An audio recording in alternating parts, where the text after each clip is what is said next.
자, 우리 하나님 말씀은 아가서 2장 3절인데 아가서 우리 메시지 성경으로 우리 같이 봅니다. 화면 좀 띄워주세요. 아가서 2장 3절. 자, 우리 한번 한 목소리로 아가서 2장 3절 다 같이 읽습니다. 시작. 살구나무가 숲속에서 돋보이듯이 나의 연인은 마을 젊은이들 사이에서 단연 빼어납니다. 내가 원하는 것은 그 위의 그늘 아래에 앉아 그 위의 달콤한 사랑을 맛보고 음미하는 것뿐입니다. 아멘. 자, 제목이 아가서를 통해 보는 하나님과 우리의 관계인데 좀 제목이 너무 큰 것 같아. 아가서를 좀 자세히 봐야 되는데 아가서를 자세히 보지 않는 가운데 이 제목을 좀 정했어요. 이제 저녁에 우리가 아가서를 또 같이 볼 건데, 자, 하나님과 우리의 관계, 진정한 관계는 어떤 게 진정한 관계인지를 이야기하기 전에 몇 가지만 또 이야기하면서 말씀을 전하려고 해요. 여러분들이 그 말씀을 듣는 자세가 우리에게 굉장히 중요하다는 얘기를 제가 몇 번 했습니다.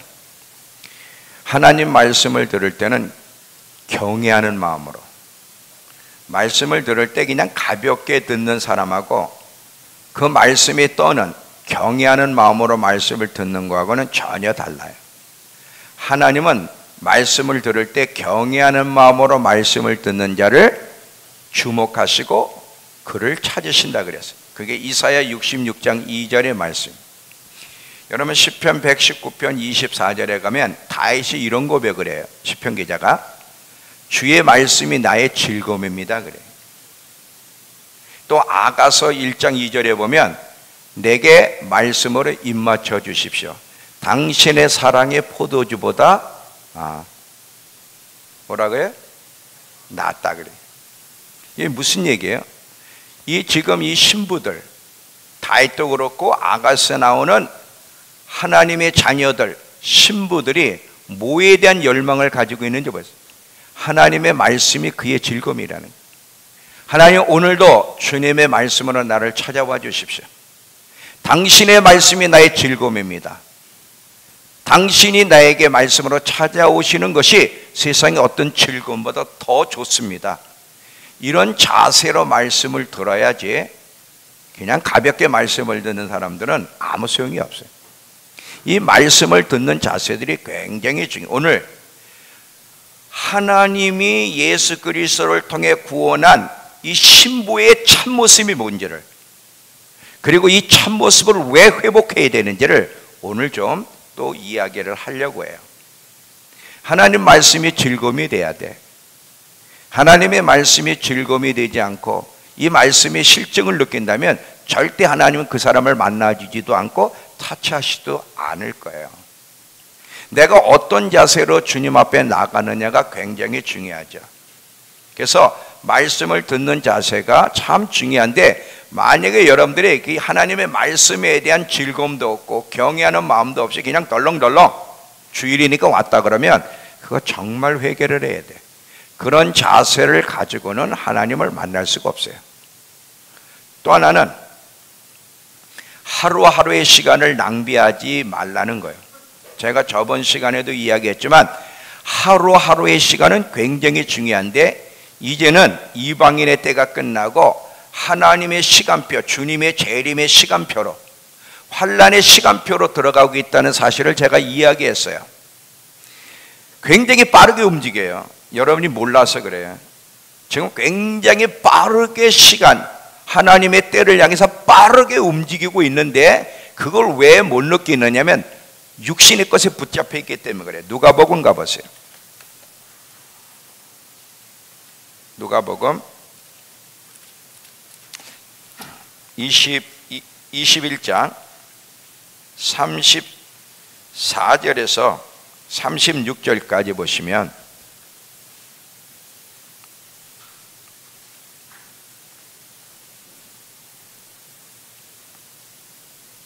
누가복음 21장 34절에 36절. 너희는 스스로 조심해라. 그렇지 않으면 방탕함과 술 취함과 생활의 염려로 마음이 둔하여지고, 이렇게 되면 뜻밖의 그날이 덕과 같이 너희에게 임하리라. 이날은 온 지구상에 거하는 모든 사람에게 임하리라. 그러므로 너희는 장차 올 이 모든 일을 능히 피하고 인자 앞에 서도록 항상 기도하며 깨어 있으라. 그래. 만약에 우리가 이 마음이 세상의 것에 빼앗겨서 살아간다면 마음은 둔해지고, 마음이 둔해지면 지금 어떻게 시간이 흘러가는지에 대해서 깨달을 수도 느낄 수도 없어요. 굉장히 빠르게 하나님의 시간대 안으로 들어가 곧 이제 하나님이 말씀하신 한 적그리 또한 인물이 등장할 거고 7년 환난 속에 들어갈 텐데, 이런 부분에 대해서 여러분이 느껴야만 준비를 하지, 느끼지 않으면 절대 준비를 안 해요. 내가 너희 각 사람의 행한 대로 갚아주리라 그랬어요. 하나님 뭐라 그러냐면 너희가 내 말에 어떻게 반응하는지 행한 대로 갚아주리라 그랬어요. 예수님이 곧 오실 거예요. 그리고 이제 더 이상 시간이 없다는 사실을 여러분 기억하면서 하루하루의 시간을 절대로 낭비하지 않고 이 하루의 시간을 성숙의 기회로, 신랑을 맞이할 수 있도록 준비하는 기회로 써야지, 이 시간을 낭비하면 영원히 후회한다는 사실을 기억하면서 오늘 또 말씀을 함께 나누려고 해요. 자, 진정한 신부의 모습, 하나님이 원하시는 신부의 모습이 어떤 모습인지를, 그리고 어떻게 우리가 진정한 모습으로 돌아가야만 주님을 만날 수 있는지를 이야기하려고 해요. 이 아가서가 지금 그것을 우리에게 가르쳐 주는데, 이 아가서는 우리의 이야기라 그랬어요. 우리의 정체성, 원래 우리 인간이 하나님께서 우리 인간을 창조하셨을 때 원래의 모습이 무엇인지, 왜 하나님이 우리를 구속하셨냐면 원래의 모습을 회복시키기 위해서라는 거예요. 왜 원래의 모습을 회복시키기 위해서 예수님이 오셨냐면, 인간이 범죄함으로 말미암아 이제 영혼육이 더러워짐으로써 망각하게 됐어요. 자기의 정체성을 잃어버려요. 이게 죄가 하는 일이에요. 자기의 정체성을 잃어버리고 혼돈 속에 인간이 살아가고 있다는 것이죠. 물론 예수를 믿고 거듭나 하나님의 자녀가 됐지만, 그럼에도 불구하고 하나님의 자녀라고 하는, 하나님의 신부라고 하는 많은 그리스도인들을 보면 그들 속에 무슨 갈망이 있느냐 이거죠. 과연 하나님의 마음을 헤아리면서 그 마음을 쫓아가고 하나님을 향한 갈망을 가진 그리스도인들을 얼마나 볼까? 자기들은 신부라고 하지만 정말 신랑이 무엇을 원하는지를 알고 그 신랑의 갈망을 가지고 하나님 앞에 나가는 사람이 과연 몇 사람이나 있냐. 그 마음은 하나님께로부터 너무 멀리 있어요. 하나님이 원하지 않는 그 갈망들을 가지고 그냥 예수 믿으면 천국 간다는 그 하나 붙잡고 살아가고 있는 것이 오늘날 신부들의 현실이에요. 이 아가서는 그런 신부들을 깨워주는 거예요. 뭐냐면 정말 진정한 신부의 모습은 뭐냐, 우리의 정체성이 무엇인지를 분명히 우리에게 가르쳐주는 것이 이 아가서. 그래서 여러분들이 아가서를 봐야 돼. 하나님이 우리를 창조하시고 우리를 구속하신 목적이 무엇인지를 사랑의 편지로 가르쳐주는 것이 이 아가서예요. 반드시 여러분 이 아가서를 보면서 참 하나님 백성의 모습으로 돌아가야 되는데, 그 이유는 하나님의 시간대가 가까이 오고 있기 때문에 그렇다는 것이죠. 이 아가서에서는 크게 두 가지를 우리에게 가르쳐 주는데, 하나는 신부를 향한 신랑의 사랑과 소원이에요. 잘 봐요. 크게 이 아가서가 두 가지를 가르쳐 줘요. 신부를 향한 신랑의 사랑과 소원이야. 소원. 요 뒤에 게 중요한 거예요. 신랑이 우리에게 뭐를 원하느냐. 우린 이거는 빼먹고 신랑이 우리를 사랑한대, 너무 많이 사랑한대, 우린 사랑받게 태어난 존재래. 여기서 끝나지 그 신랑이 우리를 향한 소원이 무엇인지에 대해서는 생각을 안 해. 두 번째는 신랑을 향한 신부의 열정을 보여줘요.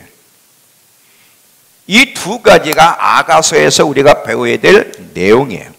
오늘 신부를 향한 신랑의 사랑뿐 아니라 그 신랑의 신부를 향해서 가지고 있는 소원이 무엇인지를 오늘 좀 이야기하려고 해요. 항상 여러분 사랑할 때, 사랑이란 말을 쓸 때는 정상적인 사랑은 쌍방간의 관계지 일방적인 관계는 진정한 사랑이 될 수가 없어요. 우리는 하나님의 사랑을 생각하면 자꾸 생각할 때 일방적인 사랑만을 원해. 하나님이 우리를 얼마나 사랑했는지 그것만 받아들이고 싶어해. 그 이상을 생각을 안 하는 거예요. 하나님이 지금도 우리를 사랑하시고 우리는 사랑받게 태어난 존재야. 하나님은 우리를 향해서 검지만 아름답다고 말씀하셔. 다 중요하고 필요한 이야기지만 이 선에서만 머무르면 이건 진정한 복음이 될 수 없어요. 진정한 복음은 그 이상을 넘어서 더 중요한 부분이 있어요. 어떤 부분이 있느냐면 첫 계명이 중요한 거야. 지금 하나님이 우리가 사랑받는 존재, 그것도 중요하지만 분명히 성경은 첫 번째 계명은 마음을 다하고 뜻을 다하고 힘을 다하여 주 너희 하나님을 사랑하라고 분명히 명령하고 있어요. 이게 더 중요한 거야. 하나님이 우리에게 첫사랑을 회복하라고 명령하세요. 이따 이제 에베소 교회를 좀 볼 텐데, 요한계시록의 에베소 교회에 너희가 나를 위해서 여러 가지 일을 하고 있는 거 참 좋은데, 근데 너희가 중요한 것을 잃어버렸다. 첫사랑을 회복하라는 거야. 만일 첫사랑을 회복하지 아니하면 내가 촛대를 옮겨버리겠다는 거지. 그래서 여기서 주님이 계속 강조하는 게 뭐냐면 중요한 것은 첫사랑, 하나님을 향한 열렬한 사랑, 마음을 다하고 뜻을 다하고 힘을 다해 주 너희 하나님을 사랑하는 것이 얼마나 중요한지를 우리에게 말씀해. 이게 복음이고 여기가 더 중요한 거야. 그러면서 계속 하나님은 우리에게 요구하기를 우리 전부를 주님이 원하신다는 것을 계속해서 우리에게 말씀하고 계세요.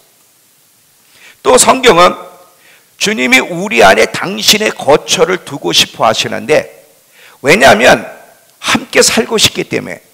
근데 하나님이 누구에게 거처를 두시고 어떤 사람과 함께 살고 싶어 하는지를 성경은 분명히 우리에게 이야기하고 있는데 이 부분이 더 중요한 거예요. 근데 많은 경우는 이 부분에 대해서 생각을 안 해. 왜? 우리 늘 잘못된 소리만 들었어. 항상 복음의 말씀을 들을 때는, 설교를 들을 때 지금 어떤 식이냐면 사람 중심의 설교를 하게 되는데, 사람 중심의 설교보다는 하나님 중심의 설교, 하나님 중심의 이야기를 더 많이 들어야 돼. 그런데 사람 중심의 얘기만 듣는 거예요. 여러분, 마지막 때 여러분이 주님 앞에 서려면 목회자들의 설교만 먹고 그것으로 만족하려면 실수하는 겁니다. 잘 들어봐요. 우리가 왜 그런 얘기가 있잖아요. 자녀에게 고기를 갖다 주지 말고 고기 잡는 법을 가르치는 것이 더 중요하다는 얘기는 들어보셨죠? 예. 그게 영적으로도 여러분 통하는데, 지금 교회 안에서는 어떤 식으로 주로 성도들을 가르치냐면 목회자가 입으로 매기는 그 설교 하나로만 만족하도록, 그리고 시키는 일만 하면 잘한다고 하는 쪽으로서만 머무는데, 자, 목회자가 메시지를 전해서 거기서도 양식을 먹지만 그것만 가지고 다 했다고 생각하면 마지막을 준비하기가 어려워. 왜냐하면 성경은 분명히 우리에게 계속 말씀을 들으면 스스로 말씀을 연구하고 공부하고 깨달으려고 애를 쓰고 그 말씀대로 살아내려는 노력이 있어야 되는데, 이런 개인적인 부단한 노력이 없이 그냥 주일날 앉아서 주는 말씀만 먹고 그렇다고 실천하는 것도 아니야. 이거는 마지막을 준비할 수 없어요. 특별히 지금 얼마나 많은 사람들이 지금이 어느 때인지를 설교하지 않는데, 저는 너무너무 기가 막힌 얘기가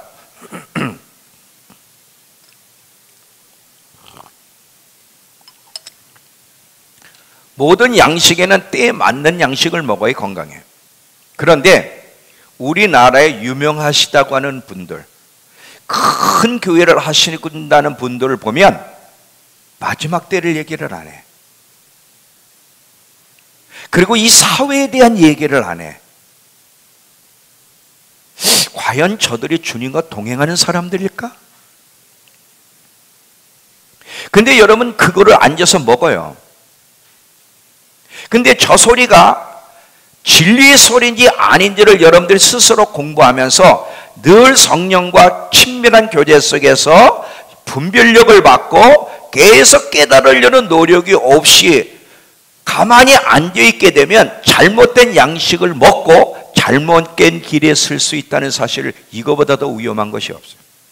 마지막 때는 여러분의 운명은 누가 책임져 주는 게 아니라 여러분 스스로 여러분의 운명을 여러분들이 책임지고 나가야 되는데, 계속 여러분들이 스스로 말씀을 공부하고 계속 그 말씀대로 살아내려고 애를 써야 되고, 정말 지금이 어느 때인지를 알아야지 이런 식으로 신앙생활하면 큰일 납니다. 지금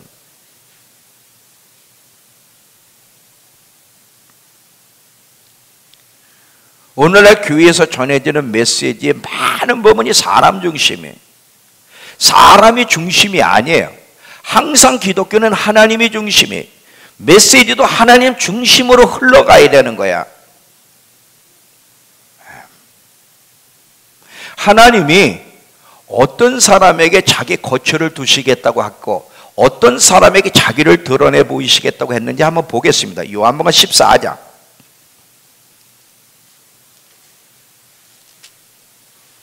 요한복음 14장 23절을 먼저 보시고 그 다음에 21절을 볼게요.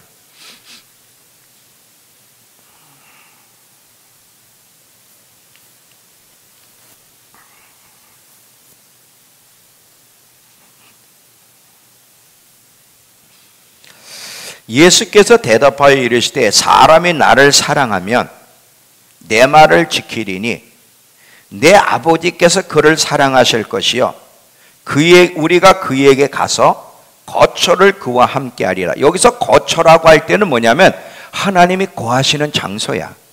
근데 하나님이 어떤 사람에게 함께 하시고 살고 싶어 하시는지를 여기서 분명히 이야기를 해. 21절에 가면 나의 계명을 지키는 자라야 나를 사랑하는 자니 나를 사랑하는 자는 내 아버지께 사랑을 받을 것이요 나도 그를 사랑하여 그에게 나를 분명히 나타내 보이리라. 자, 여기 보세요. 지금 우리가 혼돈이 하나 오는 게 뭐냐면 거처는 하나님이 거하시는 장소야.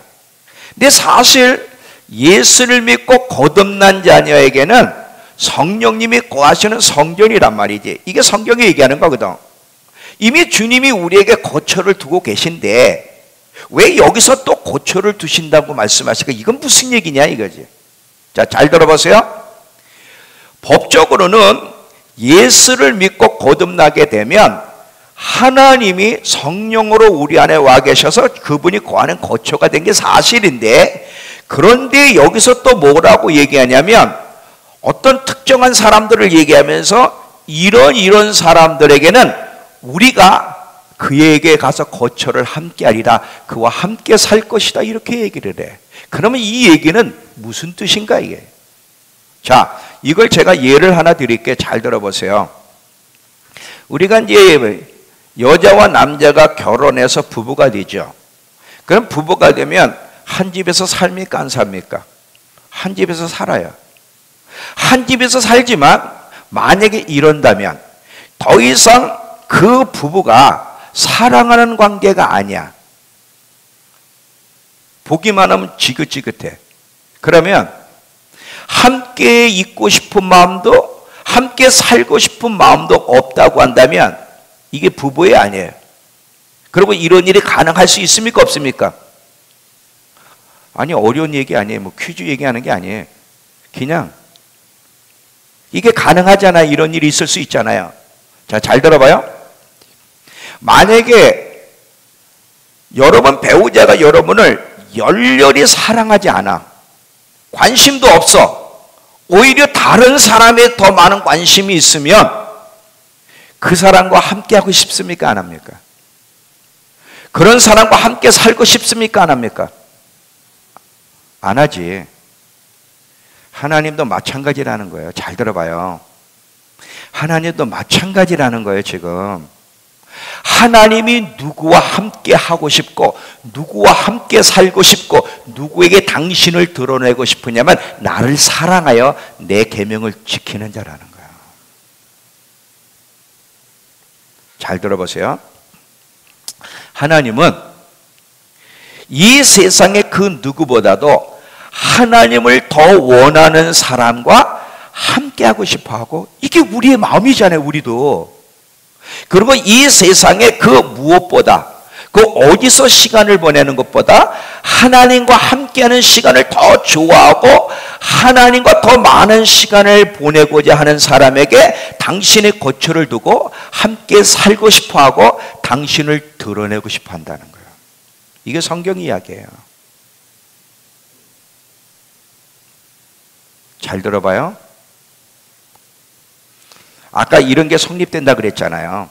부부관계에 있어서 처음에는 열렬히 사랑하니까 함께 하고 싶고 함께 살고 싶은 마음이 일어나지만 금이 갔어. 점점 멀어지는 게 관심도 없고, 그러면 함께 하고 싶지 않고 함께 살고 싶지 않은 상황까지 갈 수 있듯이 하나님과 우리의 관계도 그럴 수가 있다는 거야. 근데 이건 안 가르쳐줘. 그냥 여전히 거무나 아름답다는 거예요. 물론 그 거무나 아름답다고 할 때는 우리의 연약함을 인정하고 정말 하나님 앞에 회개하고 하나님의 뜻을 따라 살아가는 자에게는 거무나 아름답지만, 정말 하나님 앞에 회개도 안 하고 하나님의 뜻대로 살려는 그런 모습도 없는 자를 향해 주님이 거무나 아름답다고 해. 악하다 그래. 그건 악한 거야. 우리는 하나님을 너무 잘못 알고 있어요. 자, 하나님이 우리를 사랑하시는데 우리를 사랑하시는 그분이 우리에게 뭐를, 정말 어떤 신부의 모습을 원하는지를 여러분 잘 기억하셔야 돼요. 야고보서 가보세요.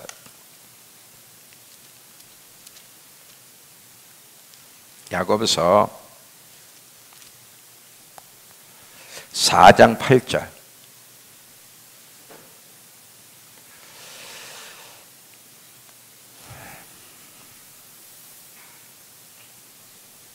야고보서 4장 8절. 하나님을 가까이 하라. 그리하면 너희를 가까이 하시리라. 죄인들아 손을 깨끗하게 하라. 두 마음을 품은 자들아 마음을 성결하게 하라. 어떤 사람에게 하나님이 함께 하신, 가까이 한다고요? 하나님을 가까이 하려는 자에게 하나님이 가까이 하신다는 거예요. 우리가 예수를 믿고 하나님의 자녀가 되었지만 우리가 하나님을 가까이 하고 싶은 마음도 없고 하나님과 함께 살고 싶은 마음도 없는데 하나님이 그 사람에 가서 거처를 정하십니까? No, 그렇지 않아요.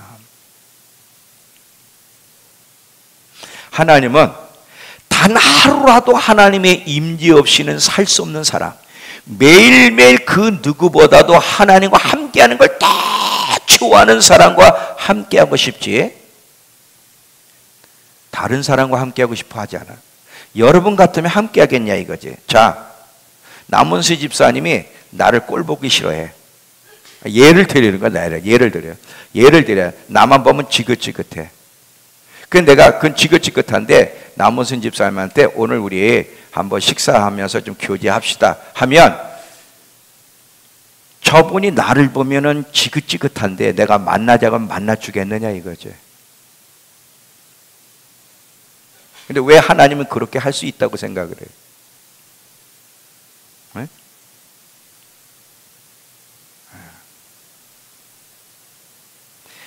하나님의 임재를 원하느나 삶의 우선순위 하나님을 우선으로 두기를 하나, 하나님의 임재를 원하지도 않는데 하나님은 항상 거처를 우리에게 두기를 원하세요? 지금 여기 본문의 말씀에서 잘 봐요. 나를 사랑하는 자는 나의 계명을 지킬 거야. 나를 사랑해서 나의 계명을 지키는 자는 내 아버지께 사랑을 받을 것이고 우리가 그에게 가서 거처를 둘 거다. 그리고 분명히 내가 그에게 나를 드러내 보일 거야. 그랬어요. 신랑이 어떤 신부를 원하는지, 신랑의 소원이 무엇인지, 진정 참모습, 신부의 참모습이 무엇인지를 똑바로 보라 해요. 똑바로. 이것이 성경 이야기예요. 이것이 하나님이 원하시는 신부의 모습이에요. 여러분, 성경을 보면 하나님의 영이 떠나는 얘기 많이 나오는 거 아시죠? 하나님의 영이 함께 있다가 하나님의 영이 떠나는 얘기들을 하는데, 하나님의 영이 떠난 사람들이 대표적으로 누구 있죠? 네? 바울. 또는 누구 있어요? 삼손. 우리 자연이가 삼손 잘했어. 삼손. 또 누가 있어요? 솔로몬. 또 누구 있어요? 이제는 나라인데 어느 나라? 이스라엘. 잘 보세요, 여러분. 이스라엘의 역사를 보면 하나님이 그들을 선택하시고 출애굽시킨 것은 그들 이뻐서가 아니에요. 무슨 가나안의 목적이 아니라 하나님이 그들과 함께 하고 싶고 함께 살고 싶어서야. 교제하고 싶어서. 그래서 하나님이 그들을 애굽에서 이끌어내시고 성막을 지으라 하셨잖아. 그 성막이 왜? 하나님이 그들 가운데 거하고 싶고 함께 살고 싶고 함께 교제하고 싶고 함께 사랑을 나누고 싶어서 그들을 하나님이 선택하신 거예요. 근데 그들이 계속 하나님에 대한 실정을 느끼는 거예요. 그리고 하나님 말씀에 순종도 안 하면서 계속 하나님에 대해서 거부할 때 결국 어떻게 됐어요? 하나님의 영이 그들을 떠나는 거예요. 그때부터 그들이 불행이 시작되는 거죠.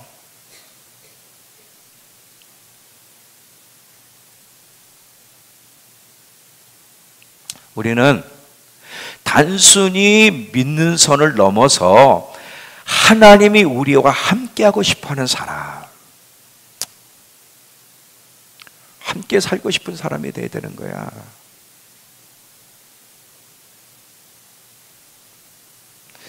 이게 우리의 간절한 소원이 돼야 되고,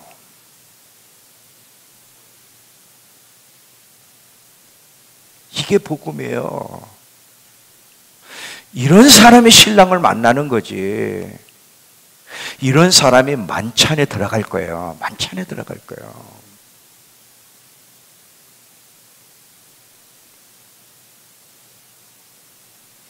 나는요, 여러분을 향해 화를 내는 것보다 이 설교자들 때문에 화가 나요. 거짓된 소리를 통해서 신부들을 준비시키지 못하는 이 거짓 선지자들, 이런 사람들 때문에 화가 나는 거예요. 이런 사람들 때문에. 참 복음을 전해서 이 신부들로 하여금 열렬히 신랑을 사랑하고, 그래서 이 신랑이 함께하고 싶은 사람을 만들어줘야 되는데, 반쪽 복음을 떠나가지고 지금 자기가 지금 어떤 상태인지, 과연 진정한 복음이 무엇인지를 모르고 혼돈 가운데 예수 믿으면 천국, 예수 믿으면 천국, 이 하나 붙잡고 지 멋대로 살아가는 사람들, 누가 이렇게 만들었어요? 그래서 제가 아까 그랬죠. 무조건 목회자만 따라가지 말라고. 여러분 스스로 주님 앞에 머물러서 주님의 음성을 듣고 말씀을 공부하고 어떻게 말씀을 살아내고 지금이 어느 때인지 어떻게 준비해야 되는지 여러분이 스스로 섭취해 가지 않으면 우린 주님을 만날 수 없는 상태까지 갈 수 있다는 사실을 기억하셔야 돼요. 성경을 보면 하나님이 주목하시는 사람이 있다는 거예요. 하나님이 찾으시는 사람이 있다는 거예요. 하나님이 돌봐주고 싶은 사람이 있다는 거예요. 하나님이 기뻐하는 사람이 있다는 거예요. 그게 어디에요? 이사야 66장 2절이에요. 한번 보겠습니다.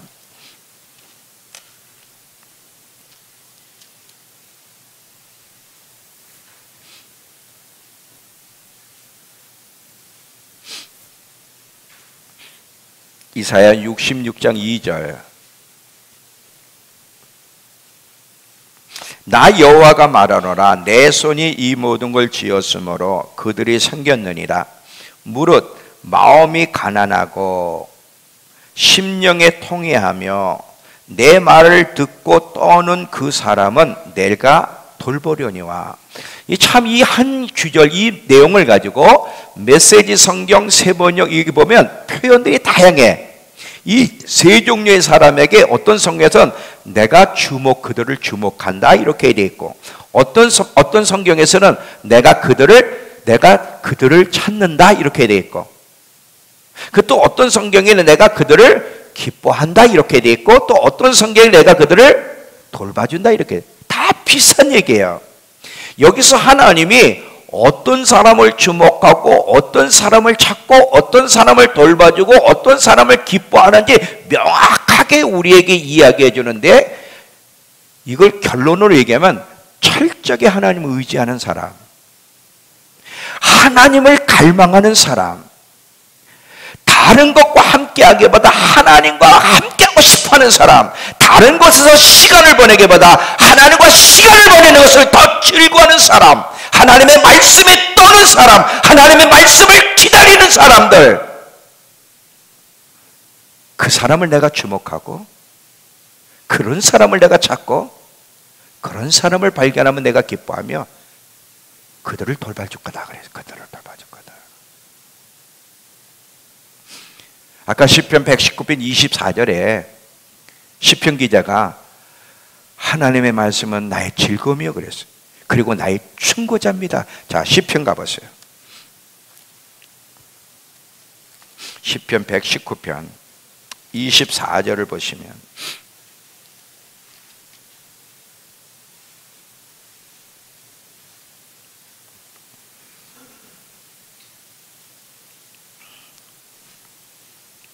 주의 증거들은, 자, 시편 119편 24절 891페이지, 주의 증거들은 나의 즐거움이요 나의 충고자입니다.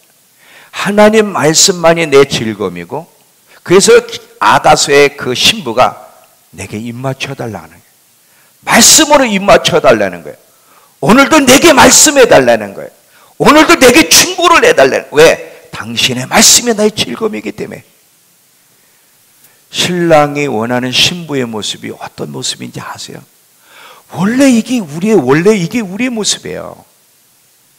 원래 우리가 창조된 이게 원래 모습이에요. 죄 때문에 인간이 오염됐지, 원래 인간의 모습은 바로 이거예요.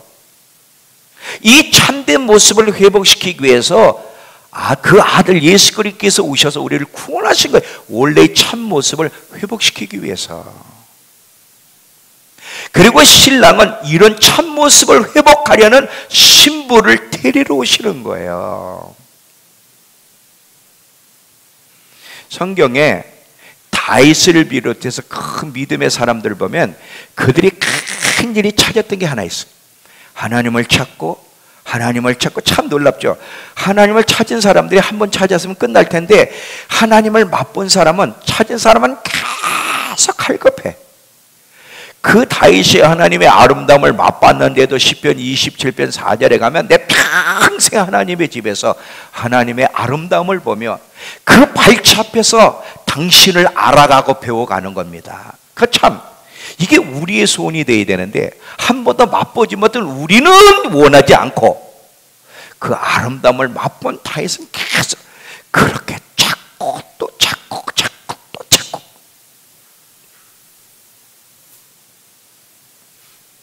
이 끝없이 하나님을 갈망하고 찾는 태도, 이것이 하나님이 그들 안에 거하는 초소가 되게 했고요, 이것이 위대한 신앙인을 만들어냈고요, 이것이 정결한 신부로 준비하는 길이고요, 이것이 바로 이기는 자로 주님 앞에 서게 하는 길이에요. 이것이 하나님에 대한 갈망, 하나님을 찾고 또 찾고 또 찾는 모습. 이 팔복에 보면 네 번째 복이 뭐냐면, 의에 줄이고 목마른 자가 복이 있다 그랬어요. 근데 그 성경에 끊임없이 줄이고 목마른 이런 뜻이, 끊임없이 의에 줄이고 목마른 자가 복이 있다 그랬어요. 근데 이 팔복의 네 번째인데, 원래 이 팔복 자체가 뭐냐면 심령이 가난한 자, 애통하는 자, 온유한 자, 의에 줄이고 목마른, 이 팔복은요 뭐냐면 진정 거듭난 하나님의 백성의 참모습이 뭔지를 보여주는 거고, 마라나타 주 예수의 오시옵소서 하고 주님의 재림을 부르짖고 기다리는 신부는 어떤 모습을 가지고 있어야 되는지를 보여주는 것이 팔복이에요. 어떤 특정한 사람의 모습을 그리는 것은 아니에요. 정말 마라나타 주 예수여, 예수님 어서 오시라고 그 예수님의 재림을 열망하고 기다리는 자는 반드시 팔복의 모습을 가지고 기다려야 되는 거예요. 심령이 가난한 자는요, 잘 보세요. 사람은 배고픈 자는 먹고 싶은 욕구가 있고요, 가난한 자는 부유하고 싶은 것이 본능이에요. 여기서 가난은 영이 가난한 거예요. 영이 가난한 자는, 자, 육신적으로 가난한 자는 부자가 되고 싶고, 배고픈 자는 먹고 싶은 욕구가 있듯이 영이 가난한 자는 하나님을 소유하고 싶은 욕구가 생겨요. 영이 가난한 자는 하나님을 소유함으로 하나님으로 부유하고 싶어, 하나님을 가까이 하고 싶고 하나님을 만나고 싶고, 이런 사람에게는 세속 정신이 그를 지배할 수가 없어요. 심령이 가난한 자는 복이 있나니 천국이 그들의 것이며 그랬어요. 그리고 이 심령이 가난한 자는요 항상 자기의 연약함과 무가참을 깨달아. 근데 여러분 잘 봐요. 하나님을 가까이 하고 하나님을 만나게 되면 자기가 죄인 중에 괴수라는 걸 알게 돼. 초롱불에서 내 모습을 보는 것과 밝은 빛에서 내 모습을 보는 것, 밝은 빛에서 내 모습을 볼 때 더 내 모습을 볼 수 있듯이, 하나님을 만나고 가까이 하면 할수록 더더욱 우리의 연약함을 깨닫게 되고, 예수 외에는 내가 의지할 대상이 없다고 하는 절대적으로 하나님의 은혜가 내게 필요하다는 걸 깨달아서 자꾸 주님 보좌 앞에 나가. 이게 심령이 가난한 사람, 심령이 가난한 자가 복이 있나니. 천국은 그런 사람들이 얻는 거라는 거예요. 그리고 이런 사람들은요 애통하게 돼. 어떤 부분에 애통하냐, 여기서도 애통은 영의 애통이에요. 잘 봐요.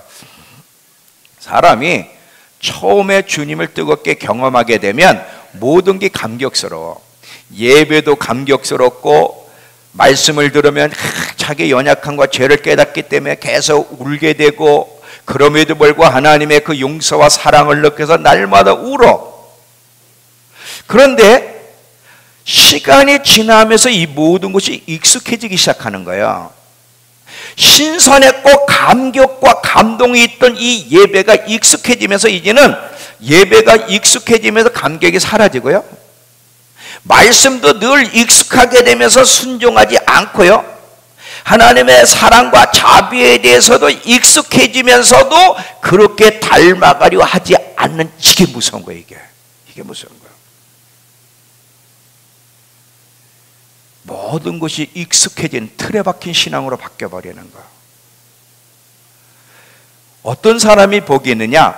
그 익숙해지는 것에 대해서 두려워할 줄 알고, 감격과 감동이 없는, 말씀을 들어도 감격이 없고 예배를 드려도 감격이 없는 것 때문에 애통할 수 있는 사람, 사실은 이거는요 심령이 가난한 상태가 될 때 애통이 이루어지는 거지, 심령이 가난하지 않으면 애통도 일어날 수 없고 하나님의 말씀이 떠는 일도 없습니다. 하나님이 누구를 돌봐주신다고요? 심령이 가난한 사람, 애통하는 사람, 내 말에 떠는 사람, 내가 그를 주목하고 내가 그와 가까이 할 거고 내가 그를 돌볼 거고 내가 그를 기뻐한다 그랬어요. 이게 우리의 원래 모습이에요. 이 모습으로 우리가 돌아가야만 마지막 때를 준비할 수 있다는 사실을 기억하셔야 돼요. 자, 보세요. 창세 때부터 계시록 마지막까지 하나님의 소원이 뭔지 아세요? 사람들과 함께 살고 싶어 하는 거예요. 자, 계시록 21장. 계시록 21장 1절부터 7절까지 보시면 하나님의 간절한 소원이 여기 나와요. 자, 계시록 21장은 새하늘 새 땅, 영원한 세계를 이야기하고 있는데 거기에 보세요. 자, 1절부터. 또 내가 새하늘과 새 땅을 보니 처음 하늘과 처음 땅이 없어졌고 바다도 다시 있지 않더라.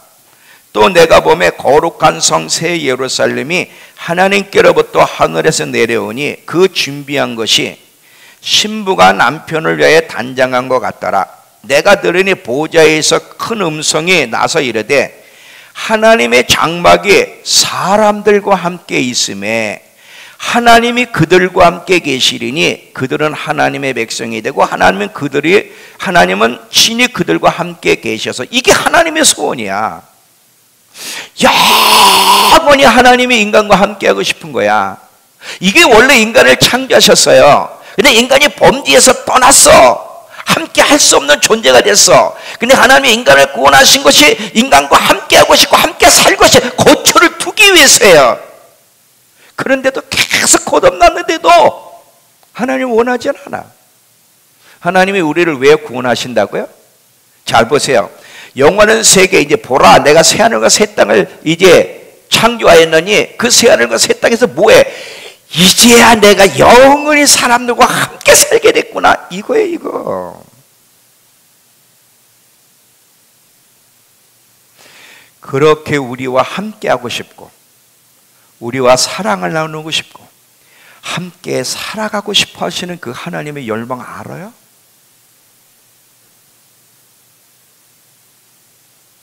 모든 눈물을 그 눈에서 이제 닦아주시리니 다시는 사망이 없고 애통하는 것이나 곡하는 것이나 아픈 것이 다시 있지 아니하리니 처음 것들이 다 지나갔습니다. 보좌에 앉으시니가 이르시되 보라 내가 만물을 새롭게 하노라 하시고 또 이르시되 이 말은 신실하고 참되니 기록하라 하시고 또 내게 말씀하시되 이루었도다. 나는 알파와 오메가여 처음과 마지막이라. 내가 생명수 샘물을 목마른 자에게 값없이 주리니 이기는 자는 이것들을 상속으로 받으리라. 나는 그의 하나님이 되고 그는 내 아들이 되리라. 얼마나 우리와 함께 하고 싶고 함께 살고 싶어 하시는지를 보라 이거예요. 여기서 여러분, 이게 왜 정상이에요? 누군가와 사랑에 빠지게 되면 함께 하고 싶고 함께 하시고 싶은 것은 당연한 거잖아. 창세 때부터 마지막까지 하나님의 소원이 뭐라고요? 우리와 함께 하고 싶고 함께 살고 싶고 함께 사랑을 나누고 싶고 함께 교제하고 싶어 하시는 그 열망. 이것이 우리를 창조하신 모습이고 이것이 우리를 구속하신 이유고 이것이 원래 우리의 모습이에요. 이 모습으로 돌아가야 되는 거야. 하나님이 얼마나 우리와 함께 하시며 당신의 거처를 두고 싶어 하시는지, 그리고 얼마나 당신을 드러내며 비밀을 알려주고 싶어 하시는지 잘 보세요. 비밀은요 아무한테 알려주는 게 아니에요. 자, 저에게 비밀이 있어요. 저에게 비밀이 있는데 내 비밀을 여러분에게 공개할까요 안 할까요? 그럼 내 비밀은 누구한테 공개할까요? 사랑하는 사람에게. 사모님, 사랑하는 사람에게. 절친한 친구, 사랑하는 사람은 비밀을 듣게 돼요. 근데 아무나에게 비밀을 얘기해 주는 게 아니에요. 하나님은 당신의 비밀, 속마음을 얘기하고 싶어. 이거 어디서 보지? 속마음을 얘기하고 싶은 그 열망을 어디서 봐요? 아브라함에게서. 짧아요. 소돔과 고모라 도성을 심판하는데 모토로 인간에게 그걸 얘기할 필요가 없잖아. 근데 하나님은 항상 자기 속마음을 나눌 신부, 자기 속마음을 나눌 절친한 친구를 원하시는 거예요. 그것이 인간을 창조하신 목적이거든. 속마음을 나눌 그 대상을 찾는데 아브라함을 발견하는 거예요. 그래서 아브라함에게 당신이 지금 무슨 일, 이 소돔과 고모라 도성에 무슨 일을 하고 싶어 하시는지를 속마음을 털어놓으시잖아요. 지금도 하나님은 저와 여러분에게 이렇게 당신의 비밀을, 은밀한 계획들을 털어놓고 의논하며 함께 살고 싶어 하신다는 거야. 이게 복음이에요. 이게 복음. 우린 여기로 돌아가야 되는 거예요. 이 참모습으로 돌아가야만 신랑을 맞이할 수 있어요. 이사야 65장 5절을 보시면, 이사야 62장 5절,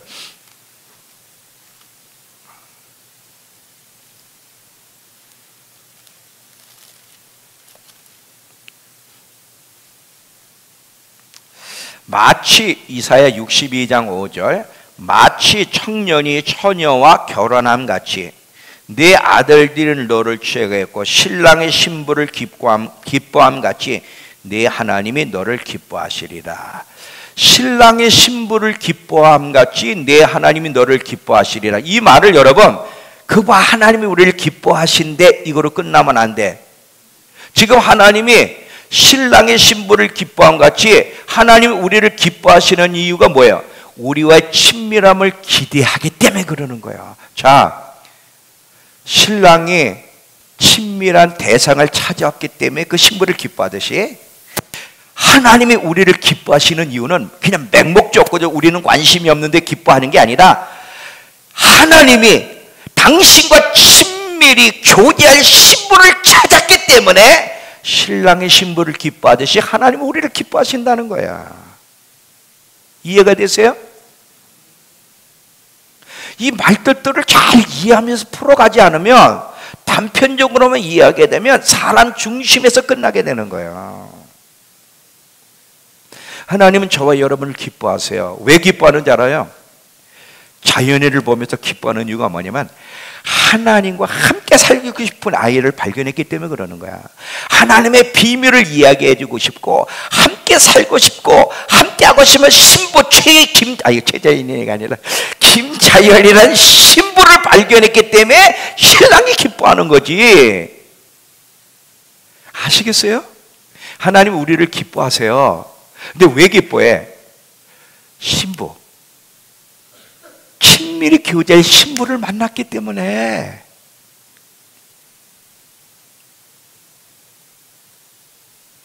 아가서 2장 14절을 가보세요. 아가서 2장 14절. 아가서 2장 14절. 야, 메시지 성경도 준비해놓고, 메시지 성경에는 내가 안 불러줬나? 자, 아가서 2장 14절 보세요. 자, 찾으셨죠? 962페이지. 바위 틈 낭떠러지 은밀한 곳에 있는 나의 비둘기야, 내가 네 얼굴을 보게 하라. 네 소리를 듣게 하라. 네 소리는 부드럽고 네 얼굴은 아름답구나. 이 신랑의 신부를 얼마나 보고 싶어 하는지 아시겠어요?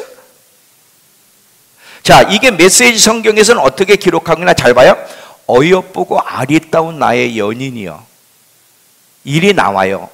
수줍음 많고 얌전한 나의 비둘기여, 숨어있지 말고 밖으로 나와요. 얼굴 좀 보여줘요. 하도 얼굴을 안 보여주니까 얼굴 좀 보여달라는 거. 얼굴 좀. 목소리 좀 들려줘요.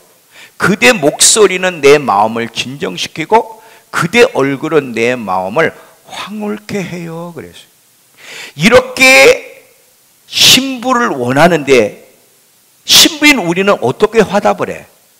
이 신랑 되시는 예수님이 얼마나 우리를 보고 싶어하고 음성을 듣고 싶어하고 교제하고 싶어하는지. 근데 여기에 화답한 사람이 있어. 다윗이야. 다윗이 뭐라고 화답해? 신부인 다윗이, 주님 저도 이렇게 얘기할 수 있어요. 내 평생 한 가지 소원은 평생 주님의 집에서 주님의 아름다움을 보며 당신과 교제하며 당신 앞에서 당신을 배우는 겁니다. 저도 주님의 그 입맞춤이 너무 달콤하고요, 주님의 사랑은 세상에 어떤 포도주보다 낫기 때문에 평생 주님의 집에서 주님과 교제하고 싶어요. 이렇게 화답하잖아요. 우리도 그렇게 화답합니까?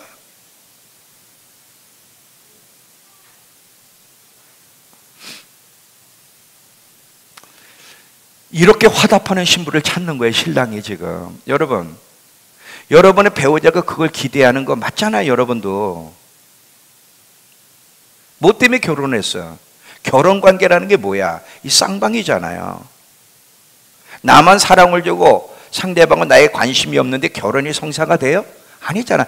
결혼이라고 하는 것은 쌍방간의 사랑이 있을 때 진정한 결혼이 이루어지는 거지. 신랑도 신부를 향해 마음을 쏟고 신부도 신랑에게 마음을 쏟아야지, 신랑만 마음을 쏟고 신부는 마음을 안 쏟는데 그게 결혼이 성사가 됩니까? 안 해요. 그거는 안 해요. 이해되세요?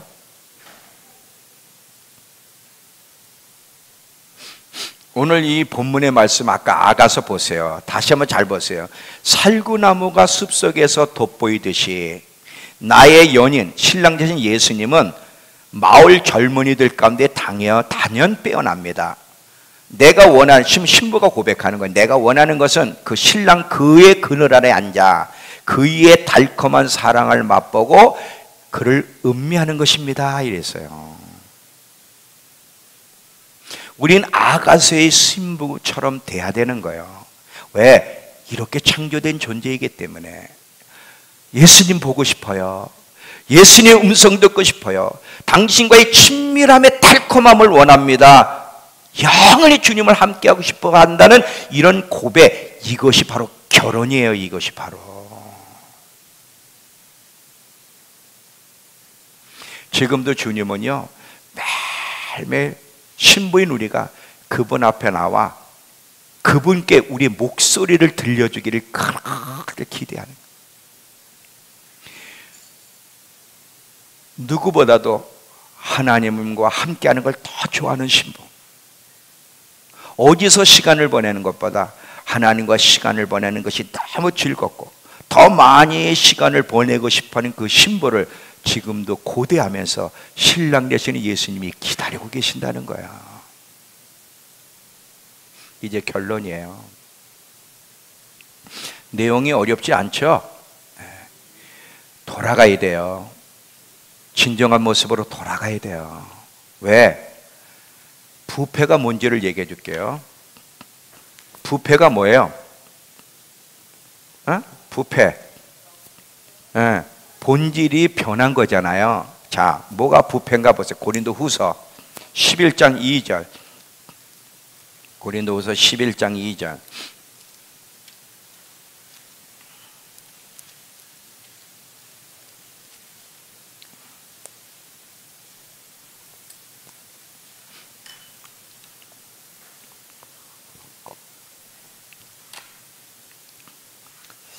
내가 하나님의 열심으로 너희를 위하여 열심을 내노니 내가 너희를 정결한 처녀로 한 남편인 그리스도께 드리려고 중매함이로다. 그러나 나는 뱀이 그 간기로 하와를 미혹한 것 같이 너희 마음이 그리스도를 향하는 진실함과 깨끗함에서 떠나 부패할까 두렵다. 우리의 열망이 신랑을 만나고 싶고 함께하고 싶고 그분과 친밀한 교제가 열망이 아니면 그게 부패라는 거예요. 왜? 본질에서 바뀌었기 때문에. 내가 얼마나 부패한 자인지, 내가 교회에 와서 예배를 드리고 있지만 내가 정말 정결한 신부인지 부패한 자인지를 알아야 되고, 부패한 자라면 빨리 돌아가야 돼. 빨리. 왜? 돌아갈 기회가 있으니까 빨리 돌아가야 되는 거예요. 계시록 2장 5절에서 7절 봐. 이 메시지 성경으로 에베소 교회를 향한 예수님의 그 명령이 뭔지를 보겠습니다. 자, 아가서 2장. 계시록 2장 5절 7절. 에베소 교회 첫사랑으로 회복하라는 얘기인데, 자, 5절 7절을 한번 읽어보세요. 메시지로 다 같이 한번 읽습니다. 시작. 너는 사랑에서 떠나버렸다. 어찌 된 일이냐? 대체 무슨 일이냐? 너는 네가 얼마나 떨어져 나갔는지 알고 있느냐? 너는 루시퍼처럼 떨어져 나갔다. 다시 돌아오너라. 너의 소중한 처음 사랑을 회복하여라. 우물쭈물할 시간이 없다. 이제 내가 그 급초대에서 내 빛을 없애버리기 때문이다. 그러면서 승리한 자는 내가 곧 만찬으로 부를 것이다. 첫사랑으로 돌아오는 자만 혼인잔치에 참여하는 거예요. 첫사랑으로 돌아오려고 하는 사람에게. 왜? 이게 신랑 되시는 예수님이 마지막 때를 준비하는 신부인 교회, 에베소 교회의 요구. 자, 제가 그때 여러분 이야기했죠. 7 교회가 있는데 첫 번째 교회를 선정할 때는 굉장히 중요한 의미라는 거. 우리도 마찬가지잖아요. 첫 서두가 전체를 이야기하려는 핵심 주제거든. 그러면 7교회 중에서 예수님이 에베소 교회를 첫 번째 선택한 것은 에베소 교회에서 주님이 요구하시는 것이 그분이 얘기하고 싶어하는 요지야. 근데 그게 뭐야? 첫사랑을 회복하라는 거야. 첫사랑을. 그래야만 만찬에 참여할 수 있다는 거죠. 만약에 저와 여러분 가운데 이 신랑을 향한 갈망, 함께하고 싶고 함께 살고 싶어하는 열망을 잃어버렸다면 빨리 돌아와야 돼요. 회개하고 돌아오면 하나님이 우리에게 다시 한번 자비를 베푸시고 회복시켜 주실 거예요. 그러나 돌아오지 않으면 영원히 돌아올 수 없는 때가 올 것입니다.